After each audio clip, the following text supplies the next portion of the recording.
ഞാൻ എൻ്റെ വീട്ടിലോട്ടുള്ള യാത്രയിൽ സെക്കൻഡ് സാറ്റർഡേ ആണ് ബൈപ്പാസിൽ എറണാകുളത്ത് വെച്ച് ഒരു കാഴ്ച കാണുന്നത്. എല്ലാവരും ഭയങ്കര തിരക്കിട്ട് പോവാണ്, നല്ല ബ്ലോക്കായിരുന്നു.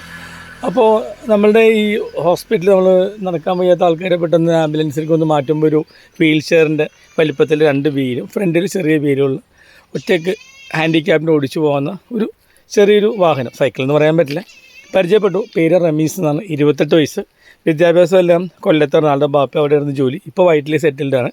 പുള്ളി വളരെ കൂട്ടുകാരൻ്റെ ഒരു ഫംഗ്ഷന് പോവാണ്. ഇപ്പോൾ ചോദിച്ചപ്പോൾ ഇടയ്ക്ക് പോകാറുണ്ട്. 80,000 രൂപേൻ്റെ കോസ്റ്റ്, 40 കിലോമീറ്ററോളം കിട്ടും, 2.5 മണിക്കൂർ ചാർജിങ് ടൈമുണ്ട്.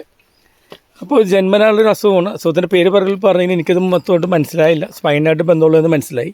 ഏതായാലും ഇങ്ങനത്തെ ഒരു ആറ്റിറ്റ്യൂഡ് ആൾക്കാർ ഒരുപാട് ഒരു തരം അയ്യാത്ത ആൾക്കാർ ഈ ലോകത്തിലുണ്ട്. അപ്പോൾ അവർക്കെല്ലാം സിറ്റി കൂടി ഇത്രയും കോൺഫിഡൻ്റായിട്ട് റമീസ് മോഡലിൽ പോകാൻ പറ്റട്ടെ. അവർക്കും ഒരു ലോകമുണ്ടല്ലോ നമ്മൾ കാണുന്ന, അവരും ഷെയർ ചെയ്യേണ്ടതല്ലേ. അങ്ങനെ ഒന്ന് ഷെയർ ചെയ്തതാണ്. Thank you, by.